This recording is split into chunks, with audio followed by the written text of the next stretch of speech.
আসসালামু আলাইকুম, সবাই কেমন আছেন? মাঝখানে বেশ কয়েকদিন বিরতি ছিল, অবশ্যই ইচ্ছাকৃত না। মেইনলি হচ্ছে সম্ভবত গত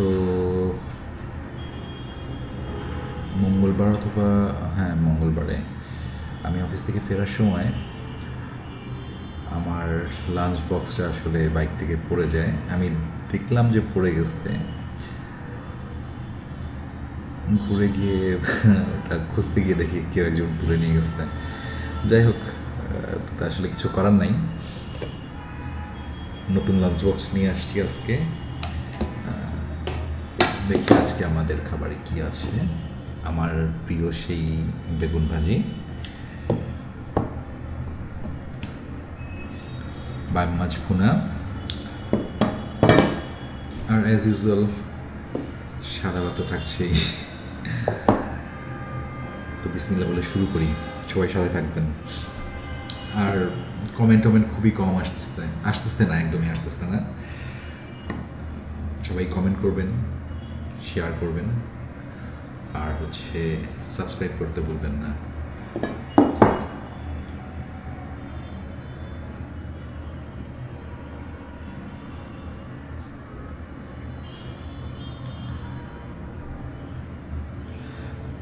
গত পরশুদিন বাসা চেঞ্জ করলাম। হ্যাঁ, শুক্রবার 3 তারিখ ছিল, বাসা চেঞ্জ করলাম। এই কারণেও বাসা থেকে খাবার আনা হয় নাই, সে কারণে ভিডিও দেওয়া হয়নি। গতকালকে অবশ্য আমার অফিস কলিগ আমার জন্য খাবার নিয়ে আসছিল পাশের কোনো একটা রেস্টুরেন্ট থেকে, মোরগ পোলাও, সেটার ভিডিও করি নাই, কারণ আমি সম্পূর্ণটাই হোমমেড খাবারের ভিডিও করতে যাচ্ছি। একদম সিম্পল জিনিস।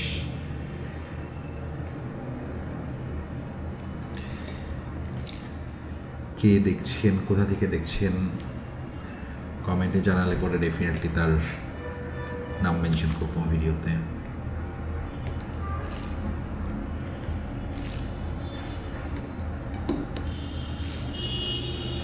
আসলে তানিয়ার শরীরটাও ভালো না কয়েকদিন যাবৎ। আমি তো খুবই টেনশনে ছিলাম, ওর যে পরিমাণে জ্বর আসছিল, আমি তো ভয় পেয়ে গেছিলাম যে বাসা চেঞ্জের সময় কী হয়। আল্লাহ সত্যি কথা নিজের হাতে আমাদেরকে বাঁচাইছে। বাসা চেঞ্জের ঠিক একদিন আগে থেকেই জ্বরটা কমে গেছে। এখনও তার শরীর অনেক দুর্বল, কোনো কিছু খেতে পারতেছে না। বিসমিল্লাহ।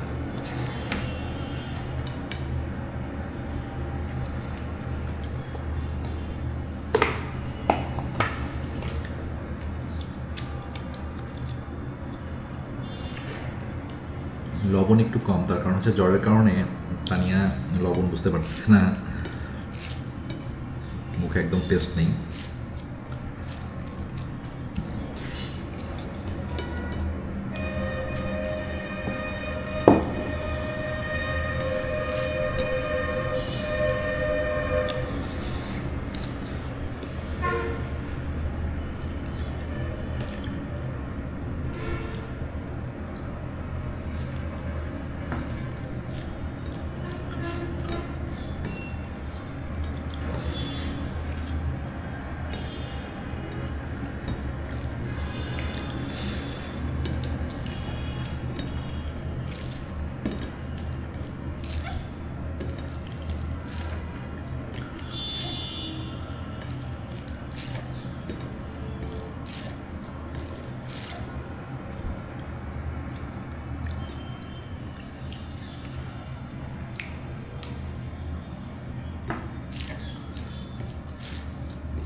ভাবছি আমার ইউটিউব চ্যানেলের নাম চেঞ্জ করে ফেলবো, কারণ যে কারণে এই বিডি খাদক নামটা দেয়া, অ্যাকচুয়ালি সেই টাইপের খাদক তো আমি না।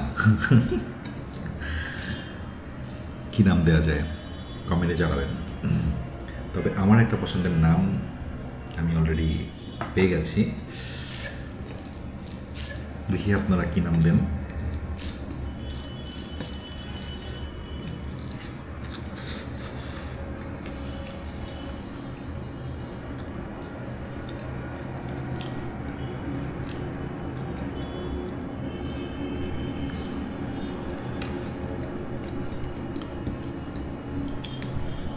ডিম ভাজি, আলু ভাজি, এগুলোতে লবণ একটু বেশি হলে পরে মজা হয়।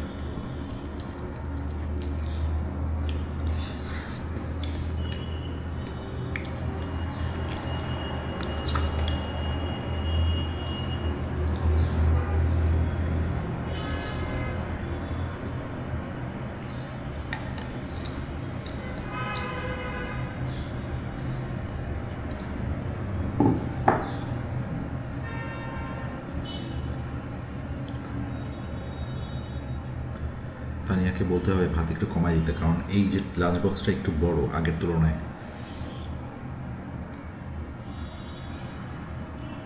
আগে তো একদম ওই লাঞ্চ বক্সটা ভরে দিত, যেটা এখানে আসার পরে দেখতাম যে না পরিমাণ মতো আছে, কিন্তু আজকে নতুন লাঞ্চ বক্সে দেখা যাচ্ছে যে অনেক বেশি দিয়ে দিচ্ছে।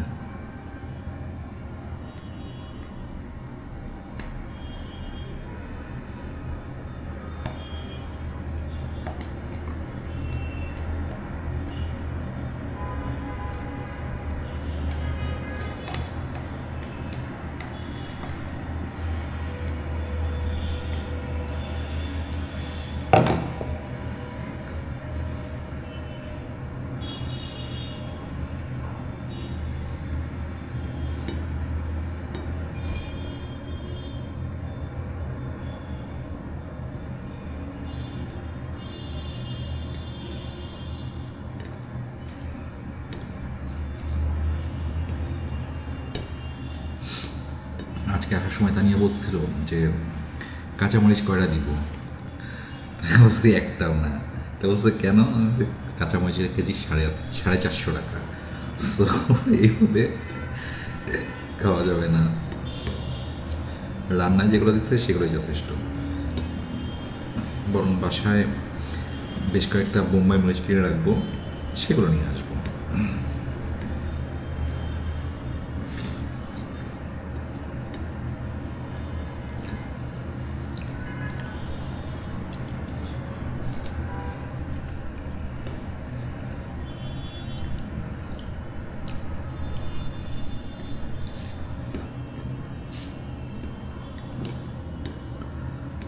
বোম্বাই মরিচের ঝালের থেকে ঘ্রাণটা বেশি সুন্দর।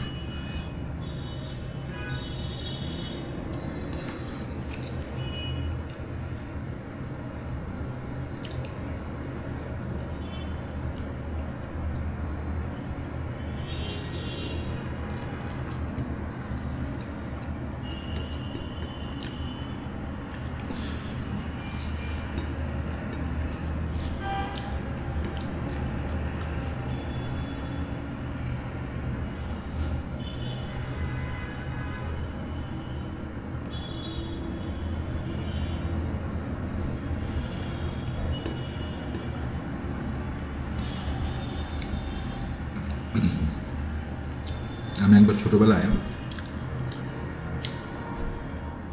বড়শি দিয়ে আমাদের বাসার পেছনে খালে পাটকাঠির ছিপ দিয়ে মাছ ধরার চেষ্টা করতেছিলাম। তো অনেকক্ষণ যাবৎ বড়শি ফেলি উঠাই তেমন করতে করতে হঠাৎ করে একটা মানে বড়শিতে মাছ বাঁধলো। তো অনেকক্ষণ টানাটানি করলাম, কিছুতেই উঠতেছে না। তারপর অনেকক্ষণ চুপ করে বসে আসছি। আমি তো ভাবছি মনে হয় বড়শিটা মনে হয় পানির নিচে কোনো কিছুর সাথে বেঁধে গেছে। তাই আমি চুপচাপ বসে আসছি, অন্যরা যে মাছ মারতেছে সেগুলো মাছ মারা দেখতেছি। তো অনেকক্ষণ পরে, আধা ঘন্টা 1 ঘন্টা পরে আমি বড়শিটা আবার টান দিচ্ছি। টান দেওয়ার সঙ্গে সঙ্গে মাছ উঠে আসছে এবং অনেক বড় সাইজের একটা বাইম মাছ উঠে আসছে। কিন্তু সব থেকে কষ্টের বিষয় হচ্ছে মাছটাকে শেষ পর্যন্ত আমি মানে বাসায় নিয়ে আসতে পারিনি। তার কারণ হচ্ছে বাম মাছের গায়ে যে এত শক্তি, আর সেই সময় আমি অনেক ছোট, আর এত কাটা, আমার 2 হাত মানে রক্তে একদম লাল হয়ে গেছিল। সেই কীভাবে পেঁচায় পেঁচায় পেঁচা পেঁচা চলে গেছে।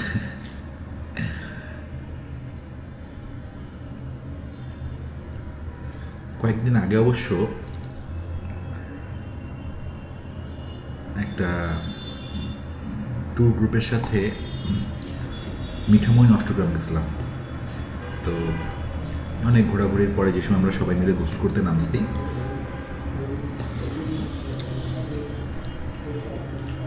তখন কেউ একজন বলতেছে যে ভাই আমার পায়ের নিচে মানে এখানে তো অনেক মানে পানির মধ্যে নামলে পরে সামনের দিকে আগালে পরে খুব বেশি পানি না, কাঁধ পর্যন্ত পানি হবে, গলাটা সুন্দর, মাথাটা সুন্দর মতো ভেসে থাকে। তো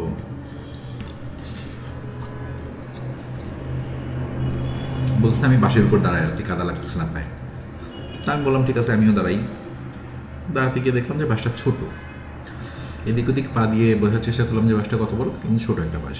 ডুব দিয়ে করতে কি বাসের দুই পাশের মুখটা বন্ধ করে নিয়ে উঠে চলে এসে রাস্তার মধ্যে নিয়ে ছাড়ছি, একটা মুখ ছাড়ছি, আর সঙ্গে সঙ্গে কমপক্ষে 2.5 থেকে 3 হাত, আমার হাতের 2.5 হাত হবে না, বড়, বেশ বড় মাছ, 2.5 হাত হবে না, হয়তো বা 1-1.5 হাত মতো হবে, অনেক বড় একটা বাইম মাছ। তো যেই গ্রুপের সাথে গেছিলাম সেটার অ্যাডমিন আমাকে বলছে ভাই এটা করা ঠিক না, একদমই ঠিক না। তো ওই নৌকা থেকেও, যে নৌকা করে আমরা গেছি, যে ট্রলারে করে আমরা গেছি, সেই ট্রলারের মাঝিও বলতেছে না ভাই এটা ঠিক না, কেউ মাছটা মারার জন্য রেখে গেছে, এটা আপনি করেন না। তা আমি মন টন খারাপ করে চিন্তা করছি ঠিক আছে ছেড়ে দিই। কিছুক্ষণ পরে সেই অ্যাডমিন আর নৌকাওয়ালা এসে মাছটা ধরে নিয়ে সুন্দর করে চলে গেল নৌকায়। আমি জিজ্ঞাসা করলাম ভাই কী হয়েছে, যে পাবে তার।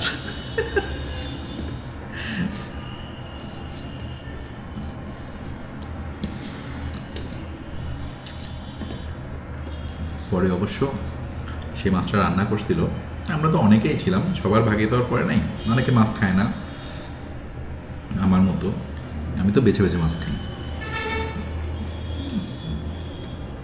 সবার প্লেটেই যারা যারা খায় সবার প্লেটে 1 টুকরা করে দিছিল।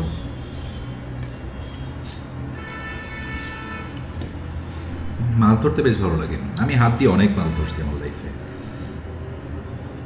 ডুবাই ডুবাই।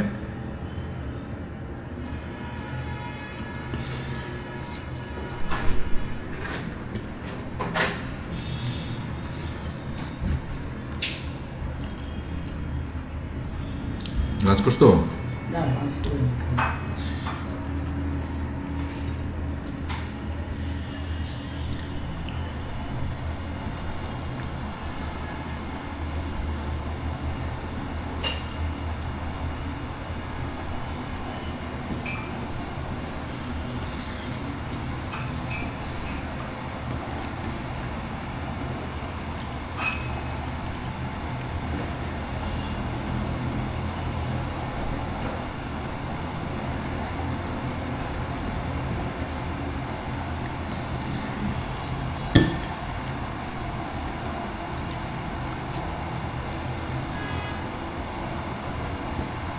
চেয়ারম্যান স্যার আজকে আসে নাই?